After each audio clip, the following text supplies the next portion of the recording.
Ever struggled to pick a mini lathe that actually works for real projects? I know the feeling. There are so many options, and it's easy to waste money on one that's noisy, wobbly, or too weak. In this video, we're diving into 5 best mini metal lathes, and I'll walk you through what really matters in daily use, what's strong, what's tricky, and who each machine is actually for. No fluff, no overhype. By the end, you'll have a clear, honest picture so you can make a confident choice for your workshop or hobby projects. Stick around, it's going to save you time and headaches. Number 5. WEISS WBL1835 Metal Lathe.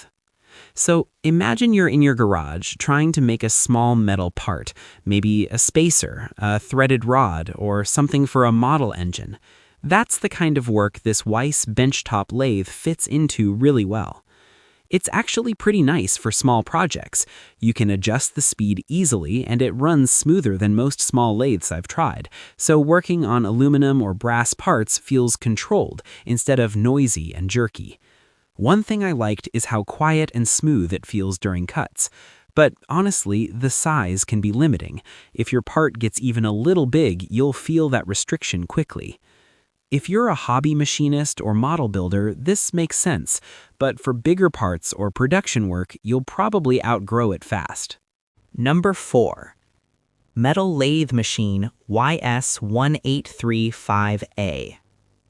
Last month, I needed a small metal spacer for a repair at home. Nothing fancy, just a simple part, but finding one locally was impossible. That's when I started using this little 600-watt mini lathe on my workbench. Most evenings now, I'll spend a bit of time shaping small pieces, aluminum, brass, sometimes even plastic. It's surprisingly convenient in a small workspace, and adjusting the speed for different materials feels simple once you get used to it. What I like most is how compact it is. It doesn't take over the whole workshop. The only downside is the size. You can't work on bigger parts. But if you enjoy DIY projects or small repairs, this lathe actually makes life easier. Number 3. SucceBuy Mini 550W. Ever needed a small metal part and wondered if owning a lathe would actually make your life easier? That question is basically why machines like this 7x14 benchtop lathe exist. In a small workshop, it becomes the kind of tool you use for practical things, turning a spacer, fixing a worn bolt, shaping a small shaft, or experimenting with hobby projects. It doesn't take over the room, and once you get used to it, adjusting the speed for different materials feels straightforward.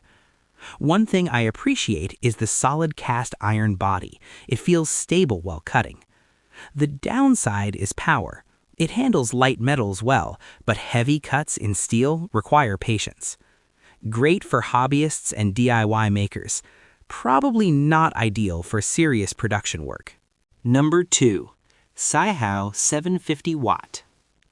I'll be honest, this is the kind of mini lathe that actually feels worth having in a small workshop. Not because it's perfect, but because it handles real tasks better than many compact machines. I've seen people use it for turning small shafts, threading rods, or making custom spacers, and the extra bed length really helps when working with longer pieces. The steady rest and follow rest also make a difference when cutting thin rods that might otherwise vibrate.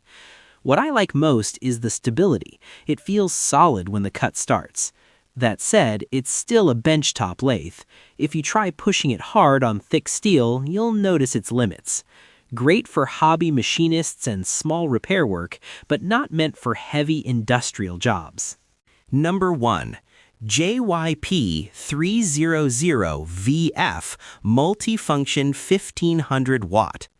In a small workshop, you often need one machine that can do many jobs, turning a shaft, drilling a hole, or milling a flat surface. This machine fits that kind of work. The first thing you notice is its capability: lathe, drill, and mill in one setup. For someone building parts or repairing equipment, that flexibility saves time and space. The strength is power and capacity. It handles larger pieces than most small lathes and feels stable during normal cuts. But multi-function machines always have a trade-off. Setup changes take time, and it won't feel as precise as dedicated machines. Good for serious hobbyists or small workshops, not ideal for beginners or high-precision industrial work. Thanks for sticking around. If you want to take a closer look at any of the lathes we talked about, I've dropped some links in the description. They're just for reference, so you can see specs and prices yourself. Take your time, compare what fits your space and projects, and pick what actually works for you. That's it for me. Happy machining, and catch you in the next one.